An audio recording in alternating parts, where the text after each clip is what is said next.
प्रिय छात्रों, कक्षा 10वीं गणित विषय के अंतर्गत 9वें अध्याय त्रिकोणमिति के अनुप्रयोग के अंतर्गत महत्वपूर्ण प्रश्नों की चर्चा करेंगे, जिसमें कुल अंक 5 निर्धारित हैं और संशोधित ब्लूप्रिंट के आधार पर इसमें अंकों का विभाजन इस प्रकार से रहेगा।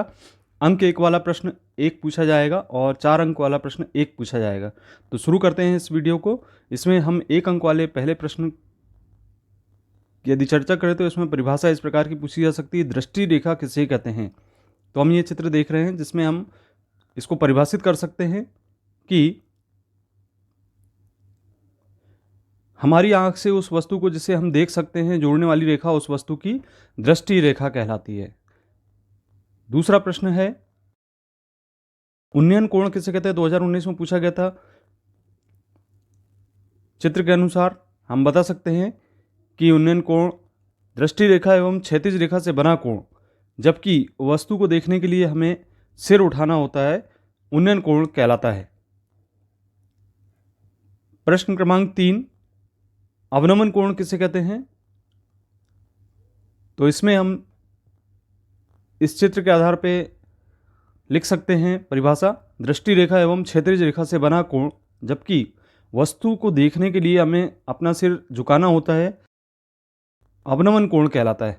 चौथा प्रश्न, क्षैतिज रेखा किसे कहते हैं। 2020 में पूछा गया था। इसको हम इस प्रकार से परिभाषित करेंगे, वह रेखा जो हमारी आंख से सीधे भूमि के समांतर जाती है। अगला प्रश्न है,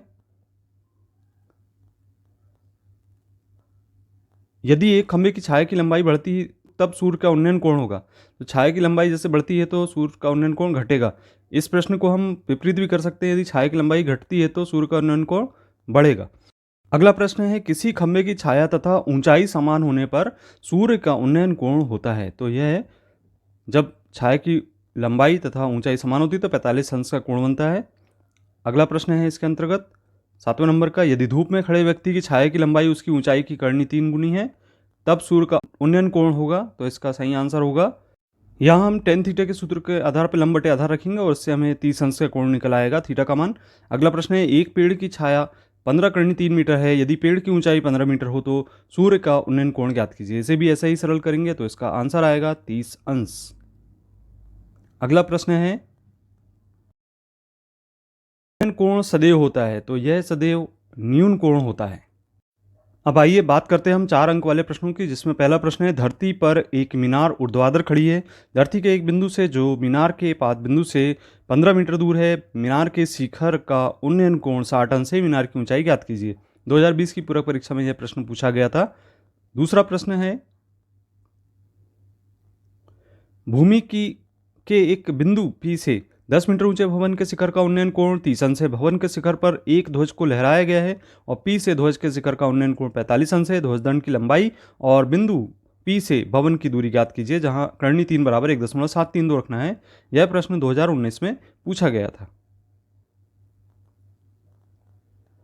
इसके बाद अगला प्रश्न है, यहाँ पर 1.5 मीटर लंबा एक प्रेक्षक एक चिमनी से 28.5 मीटर की दूरी पर है, उसकी आंखों से चिमनी के शिखर का उन्नयन कोण 45 अंश है। चिमनी की ऊंचाई बताइए। तो ये 2020 तथा 2020 के पूरक परीक्षा में प्रश्न आया था। अगला प्रश्न है, भूमि के एक बिंदु से एक 20 मीटर ऊंचे भवन के शिखर पर लगी एक संचार मीनार के तल और शिखर के उन्नयन कोण क्रम से 45 और 60 अंश है, मीनार की ऊंचाई ज्ञात कीजिए। अगला प्रश्न है, इसमें एक बहुमंजिल भवन के शिखर से देखने पर 8 मीटर ऊंचे भवन के शिखर और तल के अवनमन कोण क्रमशः 30 अंश और 45 अंश है। बहुमंजिल भवन की ऊंचाई ज्ञात कीजिए और दोनों भवनों के बीच की दूरी ज्ञात कीजिए। 2019 में यह प्रश्न पूछा गया था।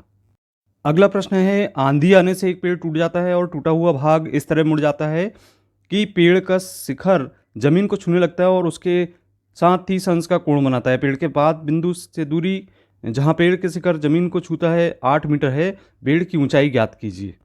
अगला प्रश्न, इसमें सर्कस का एक कलाकार एक 20 मीटर लंबी डोर पर चढ़ जाता है और जो अच्छी तरह से तनी हुई है और भूमि पर सीधे लगे खंबे के शिखर से बंधा हुआ है। यदि भूमि स्तर के साथ डोर द्वारा बनाया गया कोण 30 अंश का है तो खंबे की ऊंचाई ज्ञात कीजिए। 2020 में यह प्रश्न पूछा गया था।